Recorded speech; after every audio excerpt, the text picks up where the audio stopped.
The Cathari spaceport always looked alive at night. Engines hummed, neon signs glowed, and ships from 100 different worlds came and left in endless rhythm. It was a place of stories. Some beginning, some ending, many forgotten. At the very edge of the main landing bay, hidden between a repair shop and a cargo office, there was a small diner. It wasn't famous. It wasn't rich, but it was a place where the tired, the lonely, and the lost came to sit in silence and pretend for a little while that the galaxy wasn't as cruel as it really was. Inside that diner, a man sat alone at the counter. He was human. His name was Daniel. He wore no armor, no uniform, and no badge of rank. To most eyes, he looked ordinary, but to anyone who truly looked at his face, they would see something else, something broken. His eyes carried shadows, his shoulders hung heavy, and his hands, though steady, trembled when they rested on the counter. The alien waitress noticed him the moment he walked in. Her name was Lyra. She had skin like soft lavender stone, smooth and glowing faintly under the diner lights. Her silver eyes reflected the world around her, sharp and gentle at the same time. She had worked in the diner for many years, and in that time she had seen smugglers, soldiers, mercenaries, and even assassins pass through. But this human, this one felt different. There was something in the way he moved. He wasn't loud like the traitors. He wasn't cautious like the spies. He wasn't full of fire like the young soldiers who always bragged about battles. He moved like a man carrying invisible chains. She picked up a tray and walked over. Her voice was soft, calm, almost musical. "You look like you've lost more than just a battle," she said. Daniel lifted his head. His eyes, a deep human brown, looked at her with a mixture of surprise and tired amusement. Then he gave a short laugh. Not a joyful one. More like a sound someone makes when they've run out of tears. "You're not wrong," he whispered. He didn't explain at first, and Lyra didn't push him. She simply placed a glowing glass of nectar in front of him. It was the kind of drink that warmed the body and calmed the mind. She set it down gently and stayed nearby, wiping the counter even though it was already clean. She had learned in her years of serving that sometimes people wanted company more than words. For a while, Daniel just stared into the glass. His reflection swam in the golden liquid. His lips moved slightly as if he were speaking to ghosts. Finally, he said, almost to himself, "I had a family once." The words made Lyra pause. She tilted her head listening, though she kept her eyes down to give him space. "A wife," he continued, voice low, "and a child, a little girl." He closed his eyes and swallowed hard, as though each memory was a blade. "I lost them. In the war." The hum of the diner felt louder in the silence that followed. Lyra's chest ached at the weight in his voice. She knew loss. Every Cathari did. Her people feared it deeply because once it came, there was no second chance. But something in the way he said it felt heavier than even she could understand. Daniel's hand tightened around the glass. "I tried to rebuild. Thought maybe I could start again, but it was taken from me too. Every time I try to stand, the galaxy knocks me back down." This time he looked up at her. His eyes shone not with tears but with a deep, endless sorrow. "Do you know what it's like to fail again and again until you stop believing you can rise?" Lyra wanted to answer, but her throat tightened. She only shook her head slowly. Daniel gave a humorless smile, one that looked more like pain. "Then you're lucky."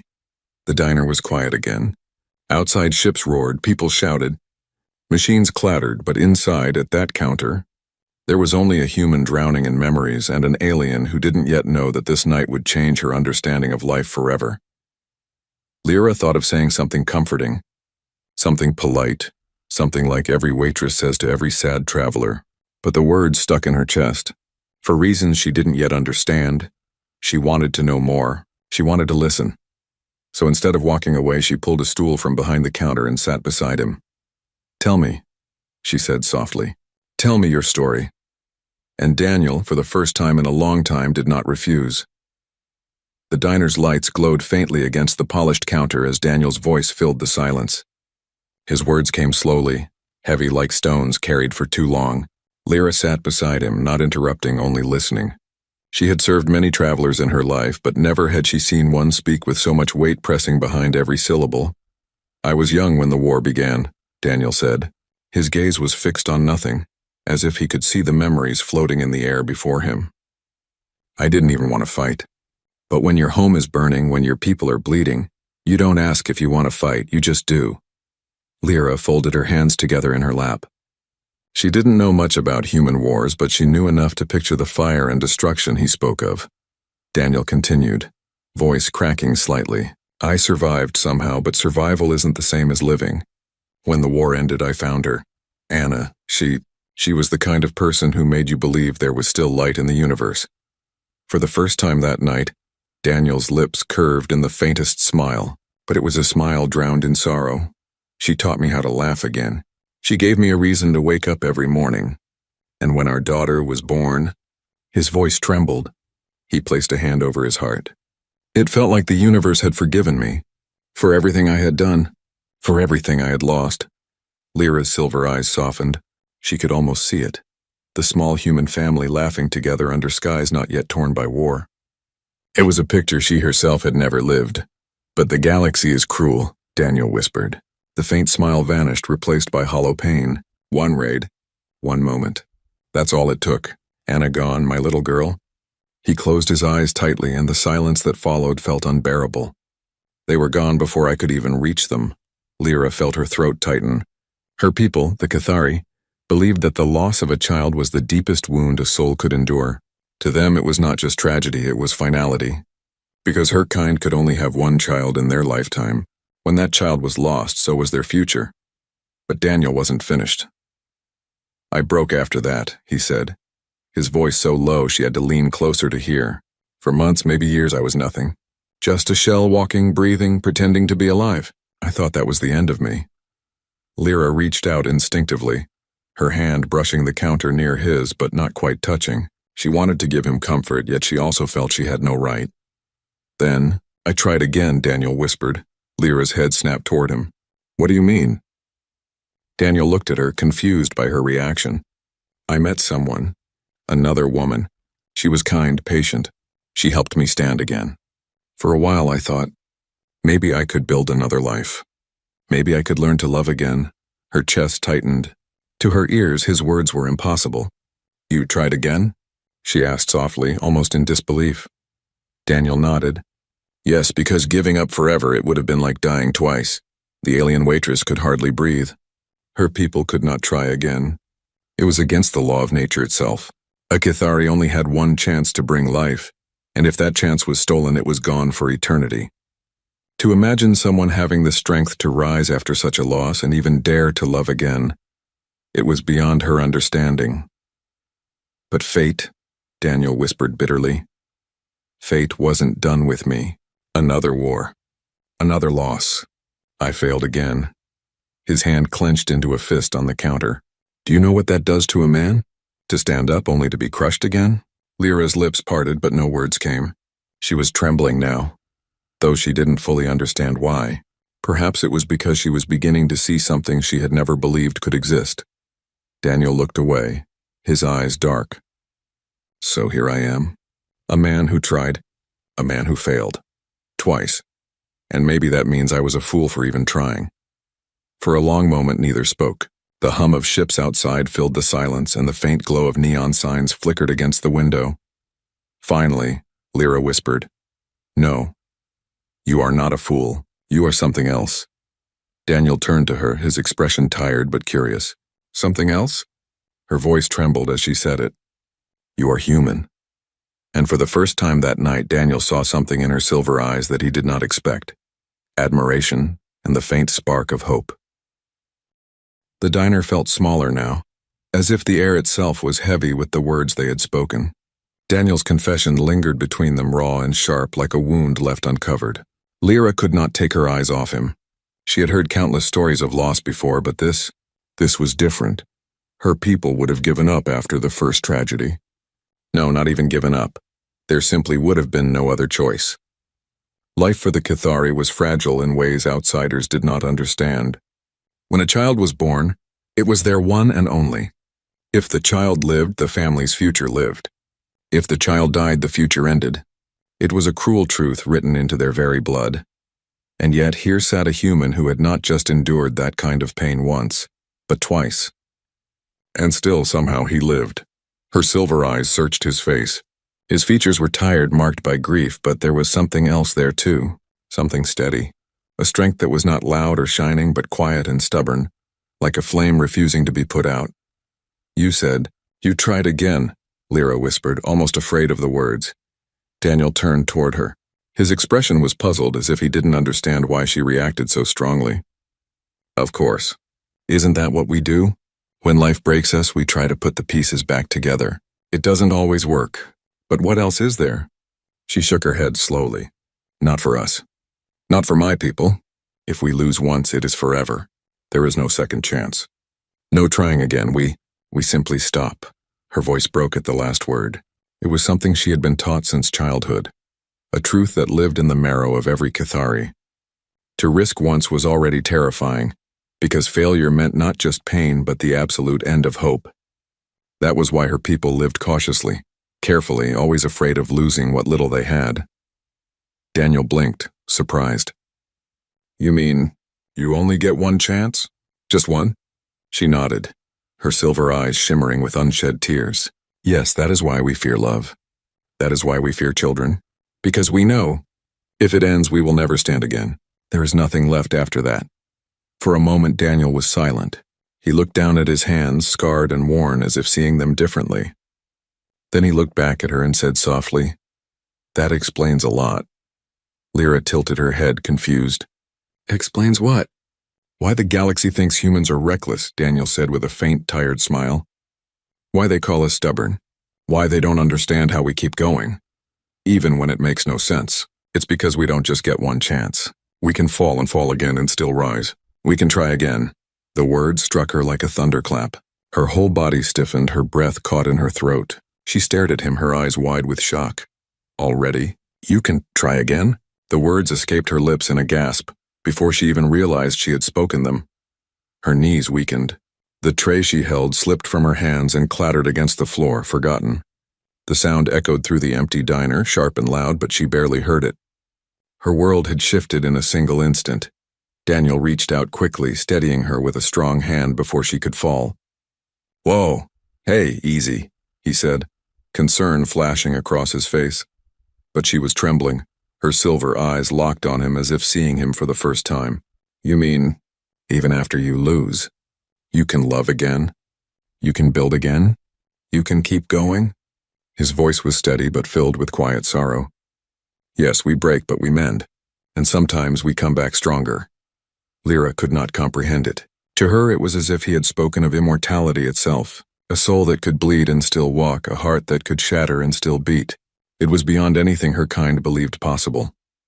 Her chest rose and fell rapidly as she tried to process it. "If what you say is true, then your kind, you are not fragile. You are something else, something we cannot be." Daniel's lips curved into a faint smile. "We're just human. That's all." But to Lyra it was not just. It was everything. She sat back slowly, her hands trembling as they rested on her lap. Her mind raced with thoughts of her people, their fears, their rules, their chains. For her entire life, she had believed there was only one path, one risk, one chance, one ending. But now, sitting beside this human with scars carved deep into his soul, she realized the universe held something more. And for the first time, she wondered if maybe her people had been wrong all along. The diner was quieter than ever. Outside, the neon lights of the spaceport flickered against the night sky, painting fleeting colors across the windows. Inside, the weight of Daniel's words hung in the air like a thick fog, settling on every corner of the small room. Lyra sat beside him, still trembling slightly, trying to process what she had just learned. Her hands were folded tightly in her lap. For her entire life, she had been taught that loss was absolute, that some wounds could never heal, that once a chance was lost, there was no returning. And yet here was this human, a fragile, broken-looking man, and yet somehow, he had faced the impossible and lived. "How?" she whispered, barely daring to speak. Her voice was soft, but each word carried the weight of a lifetime of fear. "How do you face the pain twice, thrice? Doesn't it destroy you?" Daniel looked down at the counter. The faint glow of the diner lights reflected off his eyes, making them seem even more haunted. He ran a hand through his dark hair, and a tired smile flickered across his face. "It does," he said quietly. "Every single time. It hurts so much you think your chest might break, your lungs might fail. Some nights the grief is so heavy that I can't even see the stars without crying. But his voice grew steadier, firmer, even as his eyes glistened with unshed tears. Giving up is worse. Lyra's silver eyes widened. Worse than this pain? She asked, incredulous. Daniel nodded. Yes, pain is temporary. Pain fades with time. But giving up is like letting the fire in your soul die. It's like telling the universe that your story doesn't matter. And it does matter. Every life matters. Every love, every laugh, every small moment, it all matters. That's why I keep trying. That's why I keep going, even when it feels impossible. Her chest ached as she listened. The words seemed too simple, too human to carry such weight. Yet the truth in them resonated in ways she had never experienced. For the first time, she felt the strange stirrings of hope. A fragile, tentative hope that maybe there was a way to stand after falling. You carry them with you, she said softly, her voice trembling. Your wife, your child, they live in you. Daniel smiled faintly, his eyes filled with both sorrow and pride. Always. Every decision I make, every step I take, I carry them with me. Their memories, their laughter, their love. It's what keeps me standing when the universe seems determined to knock me down. Lyra leaned back slightly, trying to breathe. The concept was almost alien to her. Her people were careful, cautious, and limited. They could not afford such resilience, such reckless courage. Loss was a cage, a chain, a final verdict. To risk again would be madness, and you do this willingly? She asked. You risk your heart knowing it could break again? Yes, Daniel said simply, without hesitation. Because love is worth the risk. Because life is worth the risk. Because hope is worth the risk. Lyra could hardly comprehend it. Her mind struggled to reconcile the human way of life with the rigid rules of her own species. The idea of standing up after being crushed, of daring to hope when the universe had already taken everything. It seemed impossible. Yet as she looked at Daniel, she saw proof of that impossible truth staring back at her. Her silver eyes shimmered and a tear slipped down her cheek. Maybe that is why your kind changes the galaxy, she said quietly, almost to herself. You refuse to surrender, you begin again when all others would stop. Daniel reached out, placing a gentle hand over hers on the counter. His touch was warm, grounding, and for a moment the diner felt like a sanctuary in the middle of the endless void outside. We fall, he said softly. We rise. We fail, we cry, we break, but we try again. That's who we are. Lyra swallowed hard, feeling her chest tighten with emotion. She had spent her life fearing loss, fearing failure, fearing the cruel hand of fate. But sitting beside this human, listening to his words, she realized there was another way, a way to stand even after everything is taken, to fight even when hope seems lost. For the first time, she imagined a life beyond fear, a life where it was possible to rise after falling, and in that thought a spark ignited, a tiny, brilliant flame that promised something she had never dared to dream. Courage. The diner's hum had changed. The distant sounds of engines and travelers no longer seemed loud or intrusive. They became a soft backdrop, almost as if the universe itself was holding its breath. Lyra sat beside Daniel, her silver eyes still wide with awe and disbelief, her hands resting lightly on the counter. She could not stop thinking about what he had said, and more importantly, about what it meant. For the first time, she realized that life could continue after loss. That strength did not mean avoiding pain, but surviving it. That courage was not the absence of fear, but the choice to move forward despite it. All these ideas were foreign to her, and yet sitting there beside this human who had walked through unimaginable grief, they felt like the truth. Daniel, sensing her thoughts, smiled faintly.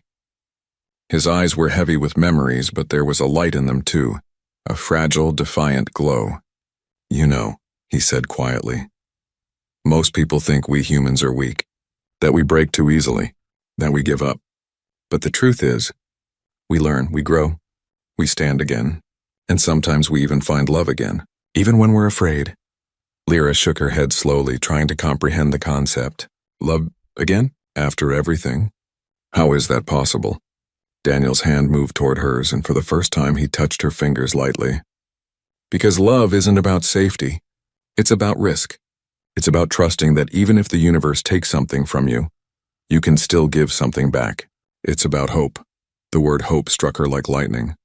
She had spent her life measuring caution, calculating losses, avoiding risks. Hope had always seemed reckless, luxury for species that had the freedom to fail. But Daniel, he lived hope every day, and it was beautiful. It was terrifying. It was intoxicating. "I don't know if I could ever do that," Lyra whispered. Her voice was soft, almost fragile. "To risk everything, again, to let yourself love, knowing it could end in heartbreak." Daniel looked at her, his gaze steady, patient. "You don't have to understand it right away," he said. "You just have to see it. And once you see it, maybe you'll realize that it's worth it. Every scar, every tear, every broken night, it's worth it." Lyra's chest tightened as her mind raced. She pictured her people, their careful lives, their rigid rules, their fear of failing. And she pictured herself bound by the same fears, unable to take the first step toward something that might bring joy but might also bring sorrow. And yet, looking at Daniel, she felt a warmth in her chest, a seed of courage beginning to grow. You keep going even when it hurts?" she asked, her voice trembling. "Yes," Daniel said simply, "because giving up is the only thing that truly destroys you. Everything else, we can survive. We can endure. We can rise." Lyra's eyes glistened as she looked at him. She had never thought anyone could be so strong, not in the way that mattered. Her people measured strength in survival and obedience, but Daniel's strength was different. It was a living, breathing proof that even fragile beings could hold power. Power of heart, power of spirit, power to endure and to hope. For a moment, the diner felt like a sacred place. Two souls from different worlds sat together in silence, bound by understanding that transcended language, species, and experience. Lyra realized that she had been living in fear all her life. And now a spark had ignited, a tiny flame that whispered, "Maybe I can try too." Daniel's smile widened slightly. "You don't have to do anything today," he said softly. "Just notice that it's possible. Notice that life doesn't always end when it seems like it should. That's the first step, and then maybe someday you'll take the next." Lyra's heart pounded in her chest. She felt a strange lightness, as if the weight of her fears had lifted slightly, leaving room for something new. Hope, courage, the possibility that life could continue beyond tragedy. And in that small, quiet diner at the edge of the Cathari spaceport, a connection formed, a bridge between worlds built not on power or politics, but on something infinitely more fragile and infinitely more strong, the human spirit. For the first time, Lyra believed in something impossible, something worth fighting for, something worth risking. The diner had emptied now. The hum of the spaceport outside was softer, distant, as if the universe itself had slowed down to listen. Lyra and Daniel sat side by side, their hands close but not yet touching, connected by a fragile understanding that neither of them could ignore. Lyra's mind raced. She had spent her life following rules, fearing loss, never daring to hope. Yet here was a human, a stranger, broken and scarred, who had survived devastation not once but twice. And more than surviving, he had learned to rise again. He carried hope like a weapon against despair, and the realization hit her harder than anything she had ever known. This was strength her people could not comprehend. You really believe that, don't you?" she asked quietly, almost afraid to speak. "That even after the worst happens, there's still a reason to go on?" Daniel nodded, his gaze steady. "Yes, I've lost more than I can count, and yet, here I am. I keep moving forward because stopping would be giving up. And giving up is the only way the pain truly wins. Everything else, the grief, the heartbreak, the fear, they're just part of the journey. But moving forward, that's where life begins again." Her chest tightened. She could feel the truth in his words. They were simple yet powerful. Words that a human spoke lightly, but carried the weight of lifetimes of pain. Words that made her question everything she had believed about loss, about strength, about life. "And you really forgive yourself?" she asked, hesitating. Her voice was barely above a whisper. "For surviving when they didn't?" Daniel's eyes softened, full of sorrow and understanding. "I don't know if I've fully forgiven myself," he admitted. "But I try. Every day I try to live in a way that honors them. I carry their memory, yes, but I also let it teach me to love again, to care again, to believe in good again. That's how I survive." Lyra's silver eyes glistened as she listened. It was impossible and yet undeniable. The way he spoke, the calm strength in his voice, the quiet resilience in his posture, told her more than any words could. He had faced the impossible and chosen life. chosen love, chosen hope. And in that moment, Lyra realized something profound. Humanity's greatest power was not in weapons or numbers, but in the heart.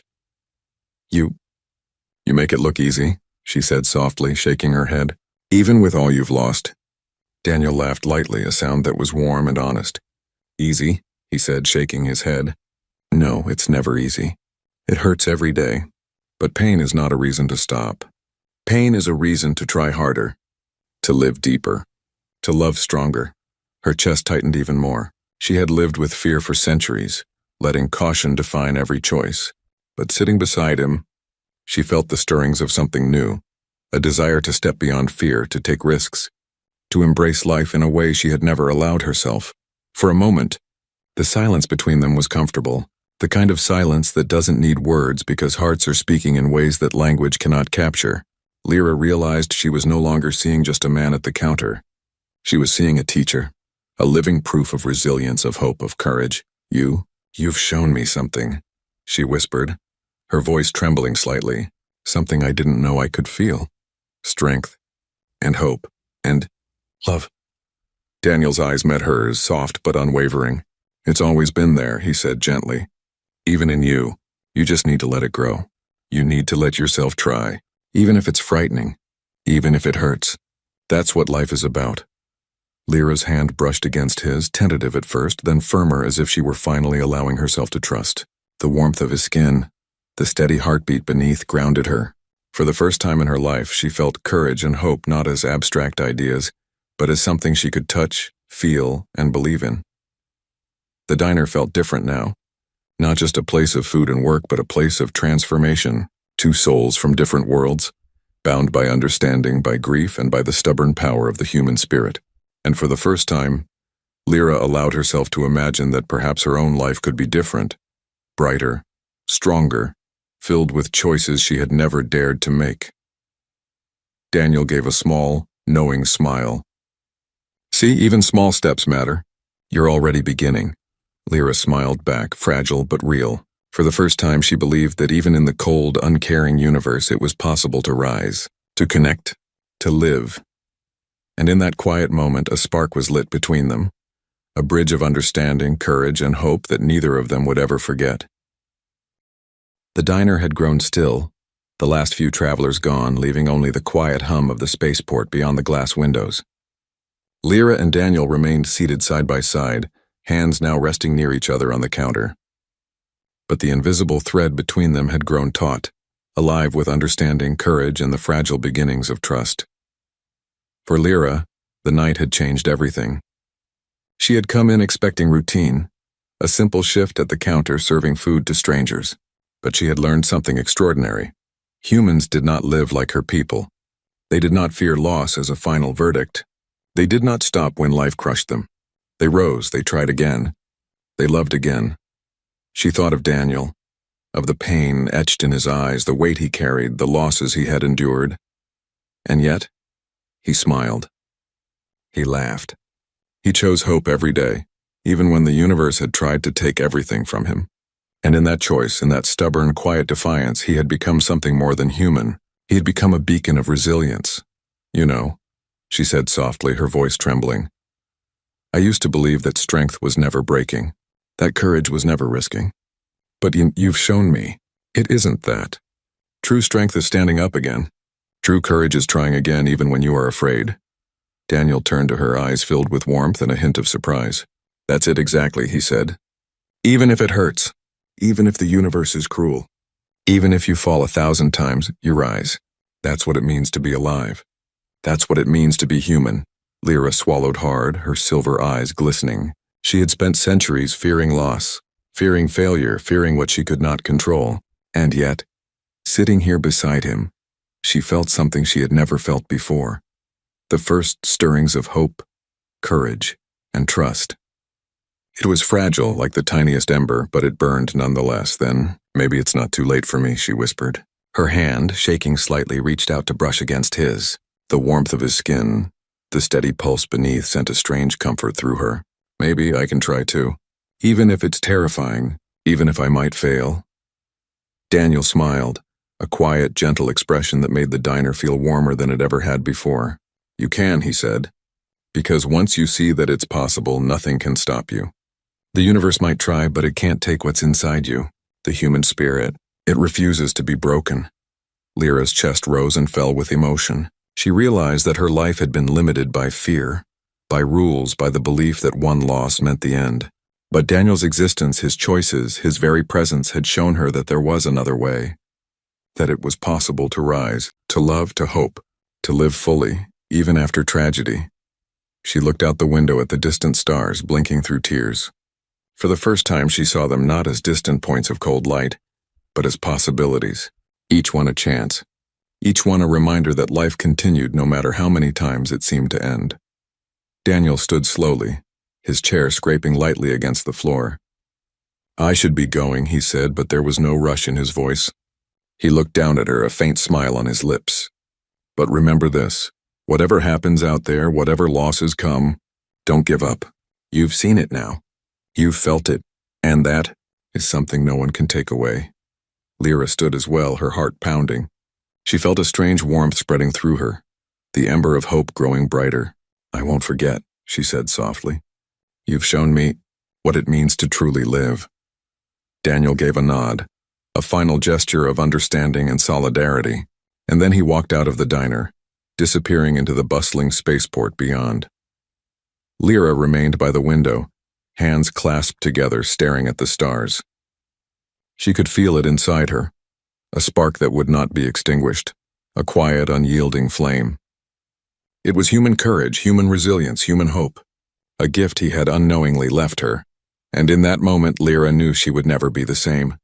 She had seen what it meant to rise after falling. She had learned that life, no matter how cruel, could be met with courage, and she had discovered the one truth that her people had never known.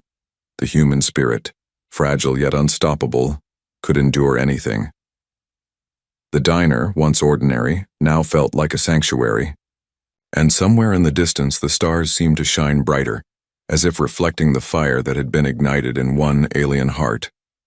By the simple, stubborn strength of a human who refused to give up,